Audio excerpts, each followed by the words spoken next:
Are you sitting comfortably? Then I'll begin.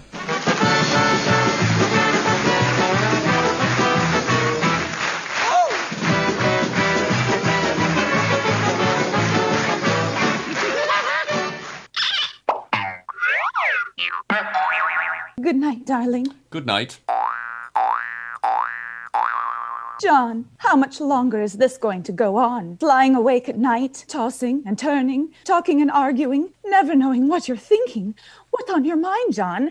Why can't you sleep? Why can't you rest? Oh, John, where's the sleep that knits up the raveled sleeve of care? Oh, John, if there's anything I can do or say that'll help you rest a little. John, wake up! What is it? What is it? John, can't you see what I'm doing to you? Why are you laughing? I always laugh when you do that to me. Oh, John, talk to me. I'm sorry. I've got things on my mind. I'm tired. I'm worried about the chickweed. It was thoughtless of me, I know, but God knows I haven't had much sleep skinning that bison last night. Which bison? Not George. No, Henry. So Henry's dead. Yes. I can't say I'm sorry. He was mean, even for a bison. I'm going to sleep. John, talk to me. Say something to me. Say you hate me. Say I'm ugly. Which? Say I'm ugly. You're ugly. You're only saying that. You don't really mean it. You don't care. You never think about me. Up and down all night, warming the milk, mashing the rusks, all the crying and the bedwetting. Yes, I know. I wouldn't mind if we had a baby. I'm sorry, but I prefer bisons. Good John, night. What's happening to us? What happened to that special something we used to have together? You spent it. I know you know. You know? Yes. Oh, God, John. Yes? What do you know? Well, I could be You wrong. mean about me and Nigel? I was wrong. I thought it was Rupert. Oh, you're right. It is Rupert. I can never remember names. Anyway, I know about last Friday. Last Friday. Yes, he was in my bed, wasn't he? How did you know? He kept pushing me out. You mean you were there too? You didn't even notice? Oh, God! Well, you've been having your little bit of fun too. I noticed the lipstick on your cheek, and I suppose it was you who took my mascara. I was playing circuses. All right, but I've something else to say. I don't want Mother in the front room any longer. But Mary, It's no good. You've got to bury her. But she's still useful. She still feeds the dogs. No, they haven't touched her for weeks. But Mary, can't you see... She's not my mother. Well, she's not my mother. Oh, Mary? yes. What's your second name? Cleethorpes. Oh, I'm terribly sorry. I seem to have made some sort of silly mistake. I'm awfully sorry about this. Night, darling. On second thoughts, I'm going to listen to the radio. Should suit you. It's Agnes the Agony Aunt.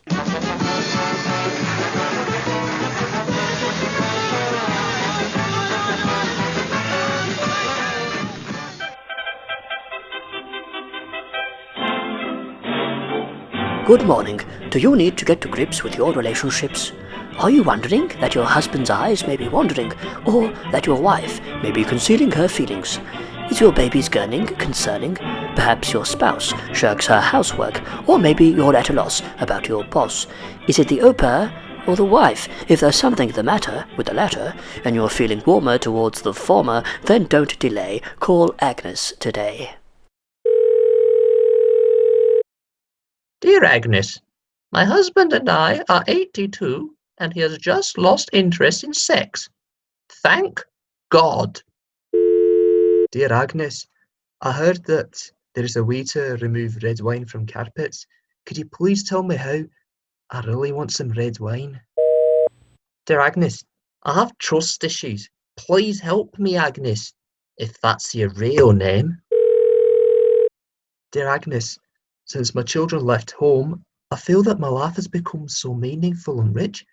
How do I tell them I don't want them back for Christmas? Dear Agnes, I've recently met a woman who makes me feel young again. She's 97. Dear Agnes, my friends are getting into drugs and I don't know what to do. Should I offer them a discount or just normal prices? Dear Agnes, my husband and I have been experimenting in the bedroom. Last time, the Bunsen burner set the bed sheets alight. Dear Agnes, my parents are both in prison for burglary. My younger brother's also been convicted for assault, and my older brother supports Millwall. I've just met a wonderful man, but I'm worried. How do I tell him my brother is a Millwall fan?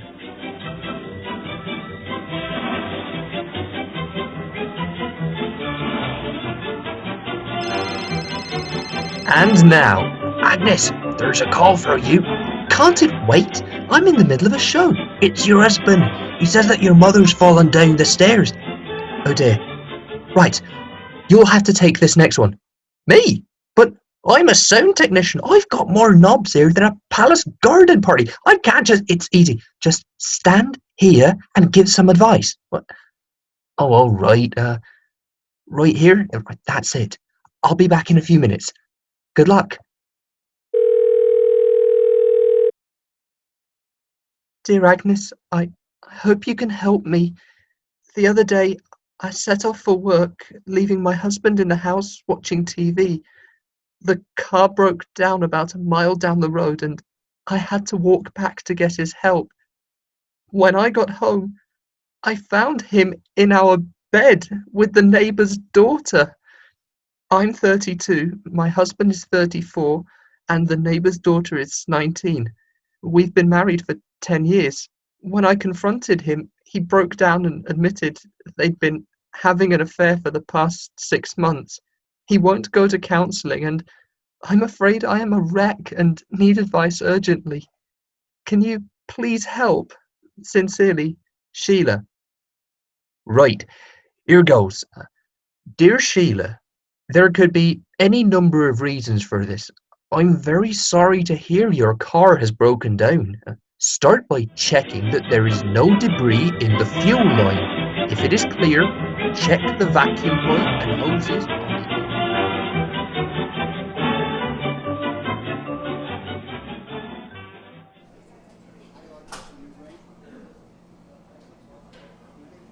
Hello, I wish to register a complaint. Hello, miss? Who are you calling, miss? I'm sorry, I have a cold. I wish to make a complaint. We're closing for lunch. Never mind that, my lass. I wish to complain about this parrot, what I purchased not half an hour ago from this very boutique. Yes, the Norwegian blue. Well, what's wrong with it? I'll tell you what's wrong with it, my lass. He's dead. That's what's wrong with it. No. He's resting. Look, my dear, I know a dead parrot when I see one, and I'm looking at one right now. No, he's not dead. He's resting. Remarkable bird, the Norwegian blue, isn't it? Beautiful plumage. The plumage don't enter into it. It's stone dead. No. He's resting. All right, then. If he's resting, I'll wake him up. Hello, Mr. Polly Parrot. I've got a lovely fresh cuttlefish for you if you show me your... There. He moved. No, he didn't. That was you hitting the cage. I never. Yes, you did. I never did anything. Hello, Polly. Testing. This is your 9 o'clock alarm call. Whee! Now that's what I call a dead parrot. No. He's stunned. Stunned? Yeah, you stunned him just as he was waking up. Norwegian blues stun easily, Major. Now look here, dear. I've definitely had enough of this. That parrot is definitely deceased. And when I purchased it not half an hour ago, you assured me that its total lack of movement was due to it being tired and shagged out following a prolonged squawk. Well, he's probably pining for the fjords. Pining for the fjords? What kind of talk is that? Look, why did he fall flat on his back the moment I got him home? The Norwegian blue prefers kipping on its back. Remarkable bird, isn't it, Squire? Lovely plumage. Look, I took the liberty of examining that parrot when I got it home, and I discovered the only reason it had been sitting on its perch in the first place was that it had been nailed there. Oh, well, of course it was nailed there. If I hadn't nailed that bird down, it would have nuzzled up to those bars, bent them apart with its beak, and boom! Boom?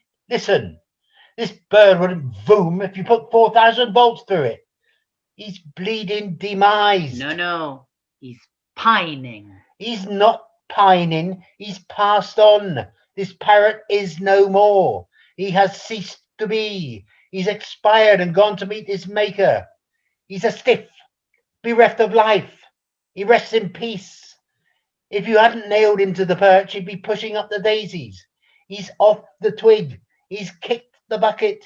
He's shuffled off his mortal coil, run down the curtain, and joined the bleeding choir invisible. This is an ex-parrot. Well, I'd better replace it then. One moment. If you want to get anything done in this country, you've got to complain until you're blue in the mouth. Sorry, Squire. I've had a look round the back of the shop and, we're right out of parrots. I see. I get the picture.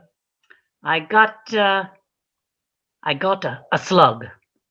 Pray, does it talk? Not really. Well, it's hardly a bleeding replacement then, is it? Listen, I never wanted to work in a pet shop anyway. I wanted to be a lumberjack. A lumberjack? That's hardly relevant, is it? A lumberjack. I'm a lumberjack and I'm okay. I sleep all night and I work all day. He's a lumberjack and he's okay. He sleeps all night and he works all day. I cut down trees, I eat my lunch, I go to the lavatory.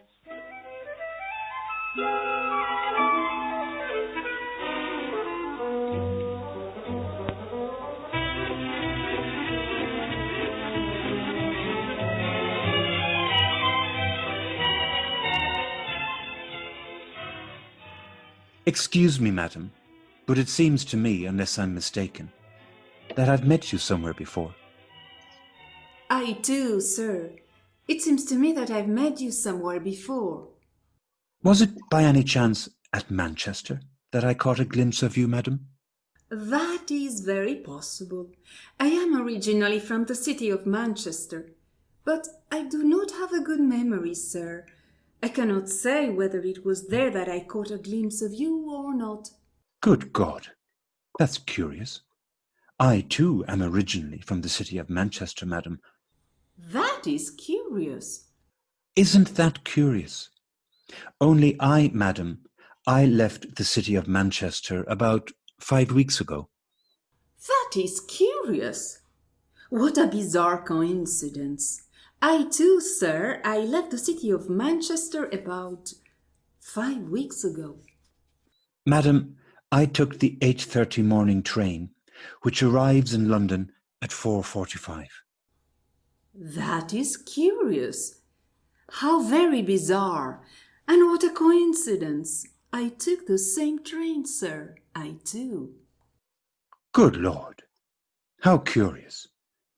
Perhaps then, madam, it was on the train that I saw you. It is indeed possible. That is not unlikely.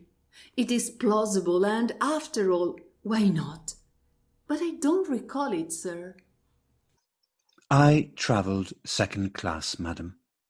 There is no second class in England, but I always travel second class. That is curious. How very bizarre. And what a coincidence. I too, sir, I travelled second class. How curious that is. Perhaps we did meet in second class, my dear lady.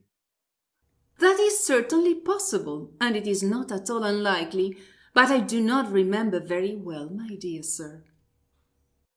My seat was in coach number 8, compartment 6, my dear lady.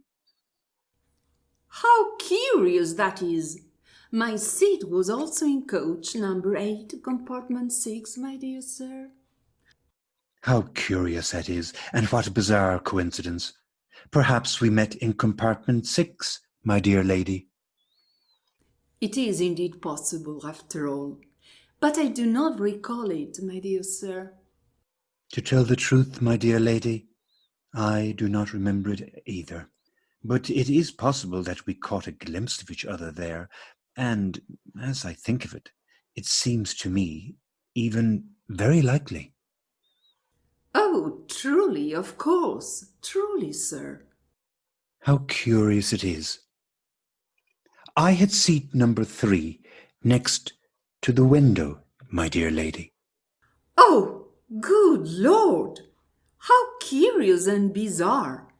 I had seat number 6 next to the window across from you, my dear sir. Good God! How curious that is, and what a coincidence! We were then seated facing each other, my dear lady. It is there that we must have seen each other. How curious it is! It is possible, but I do not recall it, sir. To tell the truth, my dear lady, I do not remember it either. However, it is very possible that we saw each other on that occasion. It is true, but I am not at all sure of it, sir. Dear madam, were you not the lady who asked me to place her suitcase in the luggage rack, and who thanked me and gave me permission to smoke? But of course! That must have been I, sir. How curious it is! How curious it is! And what a coincidence! How curious it is! How bizarre! What a coincidence! And well, it was perhaps at that moment that we came to know each other, madam. How curious it is, and what a coincidence! It is indeed possible, my dear sir. However, I do not believe that I recall it. Nor do I, madam.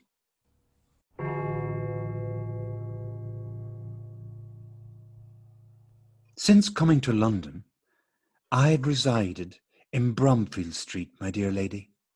How curious that is! How bizarre! I too, since coming to London, I have resided in Bromfield Street, my dear sir. How curious that is! Well then, perhaps we have seen each other in Bromfield Street, my dear lady. How curious that is! How bizarre! It is indeed possible after all, but I do not recall it, my dear sir. I reside at number 19, my dear lady. How curious that is! I also reside at number 19, my dear sir. Well then, perhaps we have seen each other in that house, dear lady. It is indeed possible, but I do not recall it, dear sir. My flat is on the 5th floor, number 8, my dear lady. How curious it is! Good Lord! How bizarre! And what a coincidence! I too reside on the 5th floor in flat number 8, dear sir. How curious it is! How curious it is! How curious it is, and what a coincidence! You know, in my bedroom, there is a bed, and it is covered with a green eiderdown.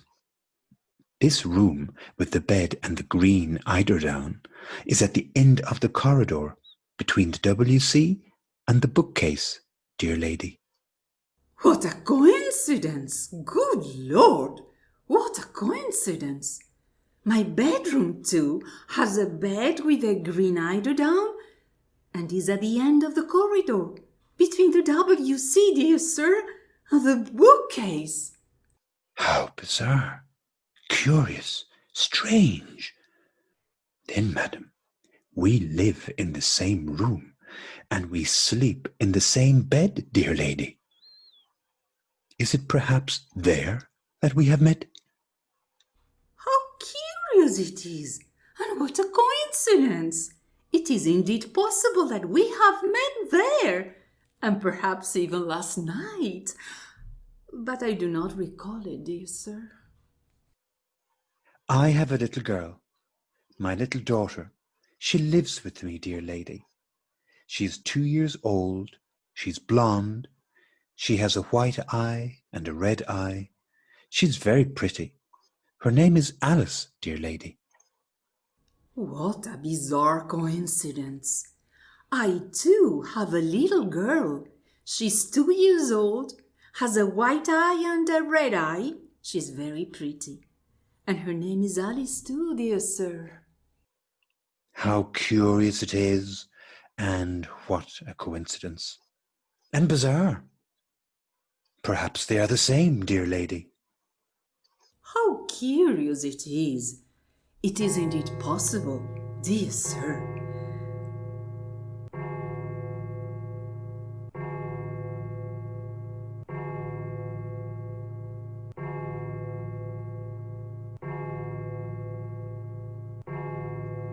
Then, dear lady, I believe there can be no doubt about it. We have seen each other before, and you are my own wife. Elizabeth, I have found you again. Donald, it's you, darling.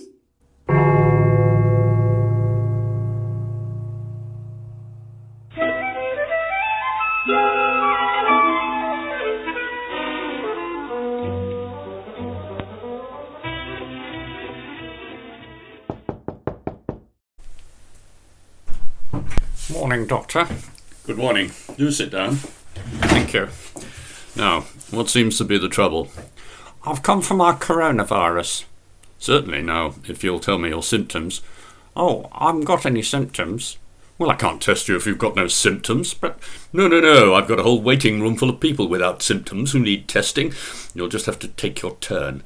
But I don't want testing. What? I want a coronavirus. Just one? Yes. For a pet. For the company. I want something to talk to, but not too intelligent, so it won't answer back all the time. I can tell you what's not too intelligent, Sunshine. It's not the coronavirus. Look, do you have any idea what a coronavirus actually is? They're about 1/10 of a micron in diameter. You can't even see one with a microscope. It'd grow? I'd feed it. What with, your grandmother? Well, since you ask, yes, my grandmother. Don't be ridiculous. You think she'd be a bit big for it then? Only about 1 billion times. Well, I could feed her to a crocodile first, most of her, and give the coronavirus what's left. Excuse me. Hello?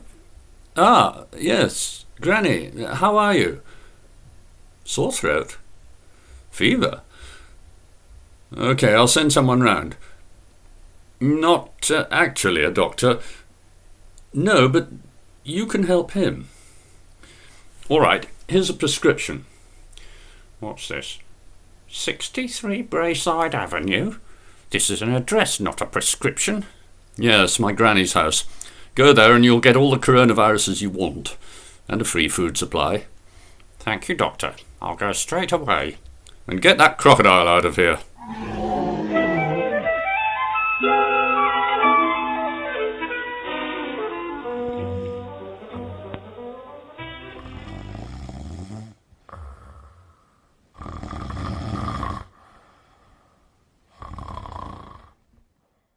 We never did it much, but now we do it every night. Well, married 30 years in the end. You get it right. I don't mean to sound complacent, but we do it more and more. Yes, we clamber into bed and fall asleep, and then we snore. What did you think I meant? Sometimes we snore in unison. Sometimes we snore alone. I'm a soprano snorer, and he's a baritone. It never gets monotonous. Each night a different sort. Some finish with a gargle, others finish with a snort. Well, I only snore a bit, and once I couldn't snore at all. I suppose when I get going, you can hear me down the hall. But my husband is remarkable. His snoring is so loud that beneath our bedroom window, he's attracting quite a crowd. It's true, he is phenomenal. And some nights when he snores, my glass of water travels right across the chest of drawers. And if he adds a flourish like a splutter, shout, or cough, I've seen the glass of water jump a mile and topple off. I could dance across the bedroom wearing just a feather boa. He would still lie flat upon his back and snore like Krakatoa. So let's hear it for the snorers now, wherever they may dwell. Just lie back and enjoy. Good night. Sweet dreams, my friends. Farewell. Well, the time is nearly 13 minutes to 12, nearly 13 minutes to 12. This is David Dunhill. And this is the end of the home service for today and for all days. In one sense, I suppose, we're like a bride on the eve of her wedding. We go on being the same person, we hope, but we'll never again have the same name. Tomorrow at 6:35 a.m. we become Radio 4. So, goodbye, home service. Two of the best words in the British language. And still, I'm sure, the only answer you can give to the question, what is Radio 4? Two more words we shan't erase. Good night.